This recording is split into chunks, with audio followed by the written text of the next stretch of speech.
दुर्गा सप्तशती पाठ अध्याय 4। इस अध्याय में इंद्रादि देवताओं द्वारा देवी की स्तुति का वर्णन किया गया है। ऋषि कहते हैं, अत्यंत पराक्रमी दुरात्मा महिषासुर तथा उसकी दैत्य सेना के देवी के हाथ से मारे जाने पर इंद्र आदि देवता प्रणाम के लिए गर्दन तथा कंधे झुकाकर उन भगवती दुर्गा का उत्तम वचनों द्वारा स्तवन करने लगे।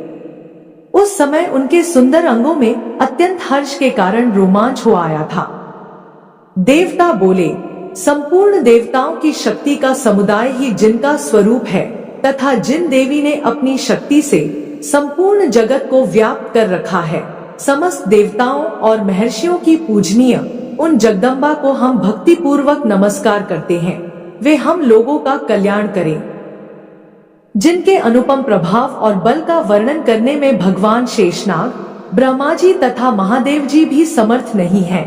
वे भगवती चंडिका संपूर्ण जगत का पालन एवं अशुभ भय का नाश करने का विचार करें। जो पुण्यात्माओं के घरों में स्वयं ही लक्ष्मी रूप से, पापियों के यहाँ दरिद्रता रूप से, शुद्ध अंतःकरण वाले पुरुषों के हृदय में बुद्धि रूप से, सत्पुरुषों में श्रद्धा रूप से तथा कुलीन मनुष्य में लज्जा रूप से निवास करती हैं, उन भगवती दुर्गा को हम नमस्कार करते हैं।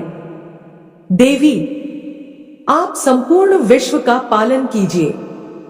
देवी, आपके इस अचिंत्य रूप का, असुरों का नाश करने वाले भारी पराक्रम का तथा समस्त देवताओं और दैत्यों के समक्ष युद्ध में प्रकट किए हुए आपके अद्भुत चरित्रों का हम किस प्रकार वर्णन करें। आप संपूर्ण जगत की उत्पत्ति में कारण हैं।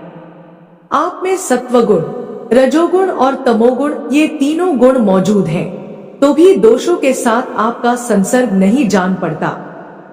भगवान विष्णु और महादेव जी आदि देवता भी आपका पार नहीं पाते।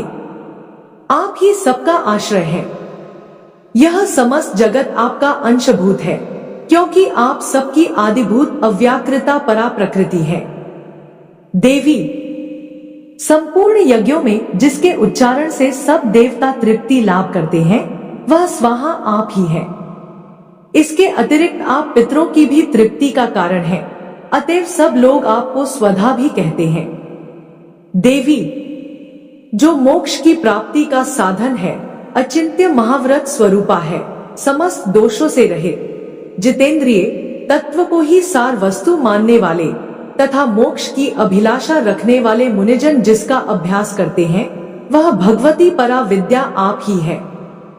आप शब्द स्वरूपा हैं, अत्यंत निर्मल ऋग्वेद, यजुर्वेद तथा उद्गीत के मनोहर पदों के पाठ से युक्त सामवेद का भी आधार आप ही है। आप देवी, त्रयी अर्थात तीनों वेद और भगवती छहों ऐश्वर्यों से युक्त हैं।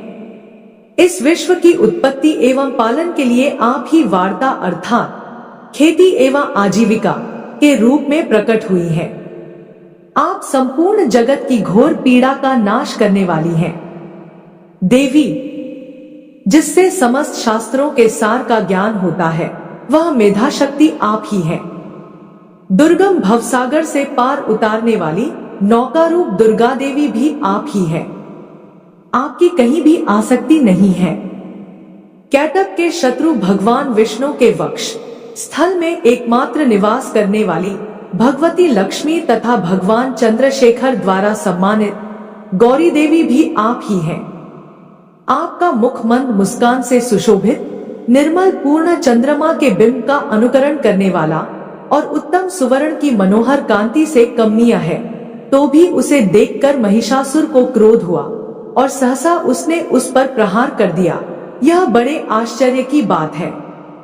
देवी, वही मुख जब क्रोध से युक्त होने पर उदय काल के चंद्रमा की भांति लाल और तनी हुई भौहों के कारण विकराल हो उठा, तब उसे देखकर जो महिषासुर के प्राण तुरंत नहीं निकल गए, यह उससे भी बढ़कर आश्चर्य की बात है, क्योंकि क्रोध में भरे हुए यमराज को देखकर भला कौन जीवित रह सकता है। देवी, आप प्रसन्न हो। परमात्मा स्वरूपा आपके प्रसन्न होने पर जगत का अभ्युदय होता है और क्रोध में भर जाने पर आप तत्काल ही कितने कुलों का सर्वनाश कर डालती हैं। यह बात अभी अनुभव में आई है, क्योंकि महिषासुर की यह विशाल सेना क्षण भर में आपके कोप से नष्ट हो गई है। सदा अभ्युदय प्रदान करने वाली आप जिन पर प्रसन्न रहती हैं, वे ही देश में सम्मानित हैं। उन्हीं को धन और यश की प्राप्ति होती है। उन्हीं का धर्म कभी शिथिल नहीं होता तथा वे ही अपने हृष्ट पुष्ट स्त्री, पुत्र और भृत्यों के साथ धन्य माने जाते हैं। देवी, आपकी ही कृपा से पुण्यात्मा पुरुष प्रतिदिन अत्यंत श्रद्धा पूर्वक सदा सब प्रकार के धर्मानुकूल कर्म करता है और उसके प्रभाव से स्वर्गलोक में जाता है। इसलिए आप तीनों लोकों में निश्चय ही मनोवांछित फल देने वाली हैं। माँ दुर्गे, आप स्मरण करने पर सब प्राणियों का भय हर लेती हैं और स्वस्थ पुरुषों द्वारा चिंतन करने पर उन्हें परम कल्याणमयी बुद्धि प्रदान करती हैं। दुख, दरिद्रता और भय हरने वाली देवी, आपके सिवा दूसरी कौन है जिसका चित्त सबका उपकार करने के लिए सदा ही दयार्द्र रहता हो। देवी, इन राक्षसों के मारने से संसार को सुख मिले तथा ये राक्षस चिरकाल तक नरक में रहने के लिए भले ही पाप करते रहे हों, इस समय संग्राम में मृत्यु को प्राप्त होकर स्वर्गलोक में जाया, निश्चय ही यही सोचकर आप शत्रुओं का वध करती हैं। आप शत्रुओं पर शस्त्रों का प्रहार क्यों करती हैं? समस्त असुरों को दृष्टिपात मात्र से ही भस्म क्यों नहीं कर देती? इसमें एक रहस्य है।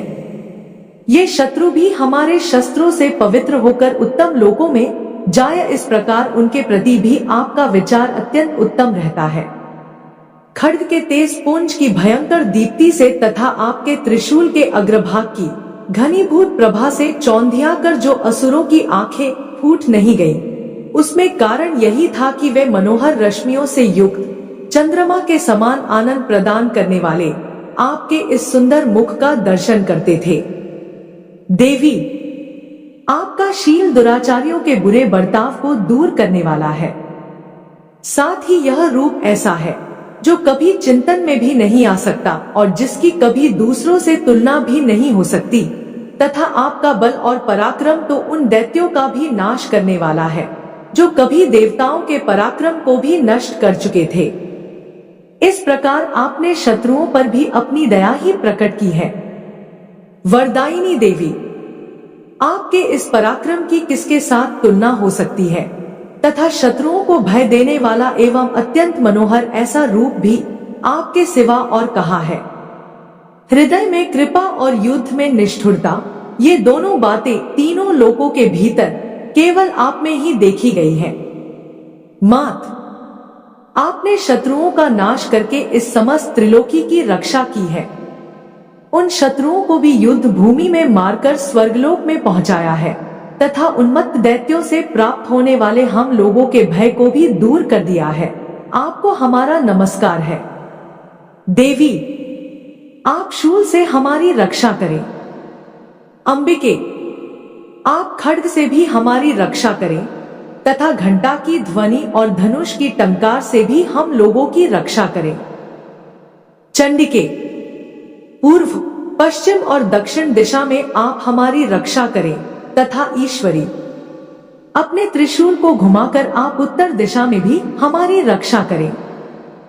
तीनों लोकों में आपके जो परम सुंदर एवं अत्यंत भयंकर रूप विचरते रहते हैं, उनके द्वारा भी आप हमारी तथा इस भूलोक की रक्षा करें।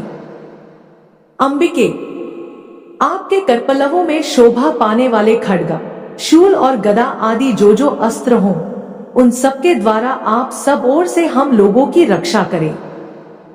ऋषि कहते हैं, इस प्रकार जब देवताओं ने जगत माता दुर्गा की स्तुति की और नंदनवन के दिव्य पुष्पों एवं गंधचंदन आदि के द्वारा उनका पूजन किया, फिर सबने मिलकर जब भक्ति पूर्वक दिव्य धूपों की सुगंध निवेदन की, तब देवी ने प्रसन्नवदन होकर प्रणाम करते हुए सब देवताओं से कहा। देवी बोली, देवताओं, तुम सब लोग मुझसे जिस वस्तु की अभिलाषा रखते हो उसे मांगो। देवता बोले, भगवती ने हमारी सब इच्छा पूर्ण कर दी, अब कुछ भी बाकी नहीं है, क्योंकि हमारा यह शत्रु महिषासुर मारा गया।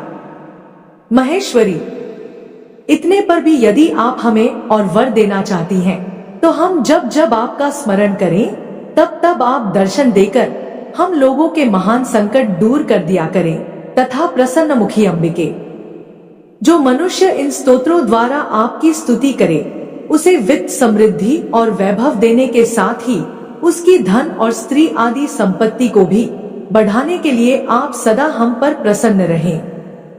ऋषि कहते हैं, राजन, देवताओं ने जब अपने तथा जगत के कल्याण के लिए भद्रकाली देवी को इस प्रकार प्रसन्न किया, तब वे तथास्तु कहकर वहीं अंतर्ध्यान हो गई। भूपाल, इस प्रकार पूर्व काल में तीनों लोकों का हित चाहने वाली देवी जिस प्रकार देवताओं के शरीरों से प्रकट हुई थी, वह सब कथा मैंने कह सुनाई। अब पुनः देवताओं का उपकार करने वाली वे देवी दुष्ट दैत्यों तथा शुंभनिशुंभ का वध करने एवं सब लोगों की रक्षा करने के लिए गौरी देवी के शरीर से जिस प्रकार प्रकट हुई थी, वह सब प्रसंग मेरे मुंह से सुनो। मैं उसका तुमसे यथावत वर्णन करता हूँ। इस प्रकार श्री मार्कंडेय पुराण में सावर्णिक मनवंतर की कथा के अंतर्गत देवी महात्म्य में शक्राद स्तुति नामक चौथा अध्याय पूरा हुआ। जय माता रानी है। माँ भगवती आप अपनी कृपा दृष्टि अपने सभी भक्तों पर बनाए रखिएगा।